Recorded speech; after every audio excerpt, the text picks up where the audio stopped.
Hi guys, welcome to Shail's Kitchen, home of good food and good memories.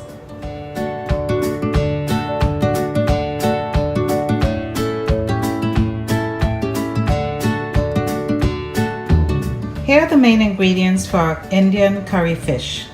I have a nice sockeye salmon here. I'm going to use some fresh ground ginger and garlic, chopped onions, some lovely pimentos. We'll be using some sweet cream unsalted butter, some Madras Curry from India, coconut milk, and salt and pepper to taste. And I will leave all the ingredients and quantities in the description box below for you guys. So here's an optional ingredient. Since we are doing an Indian curry, I think I'll use some of these nice chili peppers that I got at the Indian store.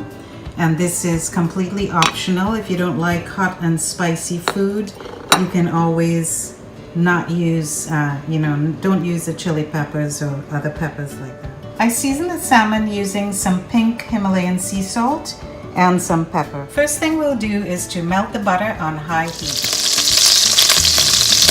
When the butter's melted, add the onion, garlic, and the pimentos.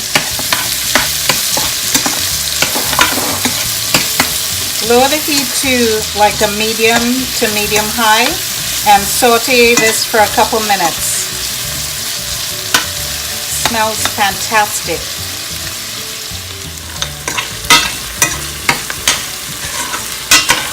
So you want to saute this until you see the pimentos, the onions, and the garlic have softened. And I can't describe that aroma that's coming from this pot. It's so wonderful. This looks good. Now I'm going to add my curry powder. So I'm adding about 3 tablespoons of curry powder. Then I'm going to mix this up really good. And I'm going to fry this for maybe 2 to 3 minutes. You want to stir constantly because you don't want your anything to stick to the bottom of the pot or to burn. Oh, that's lovely.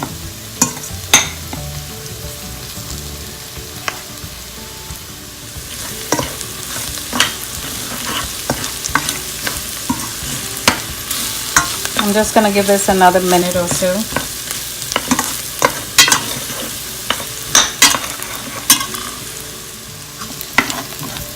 So the curry has fried down nicely. I'm going to add my coconut milk now.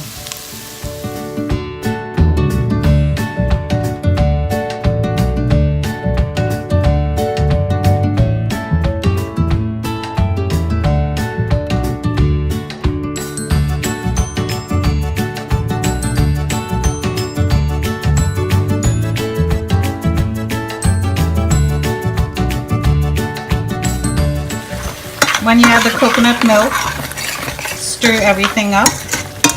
You want to make sure you get all of those flavors well blended. And it is a pretty thick consistency here, so I might need to add some water because I do want to have like a little bit of gravy with the curry fish. So I think I'm going to add like a half cup of water. So I put the temperature up to about a medium high, and I'm going to let this boil up for a couple minutes or so because I want to get those flavors really blended well together, and then I'm going to add the fish. Almost forgot, I just added my chili peppers. There they are, right there. And also remember to stir regularly. And if you need to add more water, do that so that you have a nice consistency.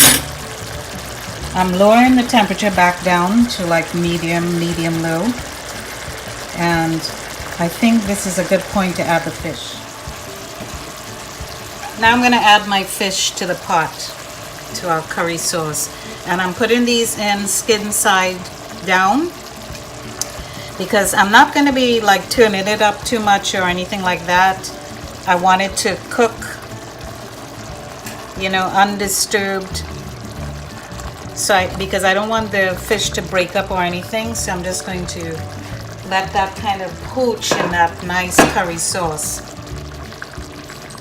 And what I'll do is I'll just like spoon the sauce over the fish. Now since this is like the pieces are, you know, pretty small, they're not huge, so this is going to cook pretty quickly.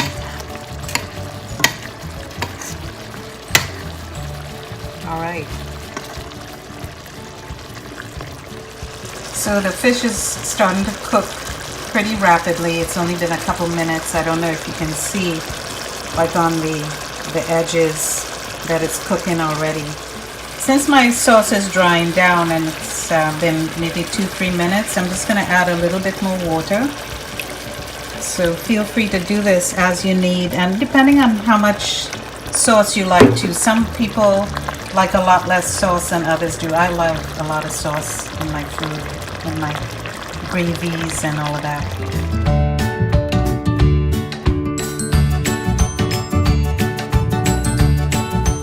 So I've turned the heat off. I think the fish is done. You want it to be cooked through, nice and tender.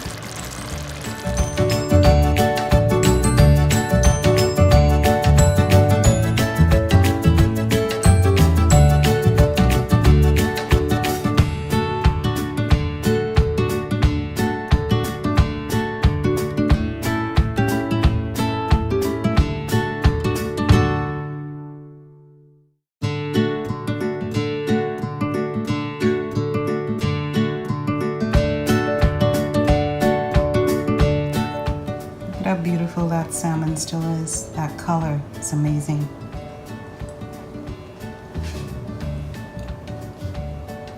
You know what I love about these flavors? First I get the savoriness, the spiciness of the Madras Curry from India. And then I get the sweetness of the sweet cream butter and the coconut milk. And then at the end, I'm getting that nice kick, that little heat from those hot chili peppers.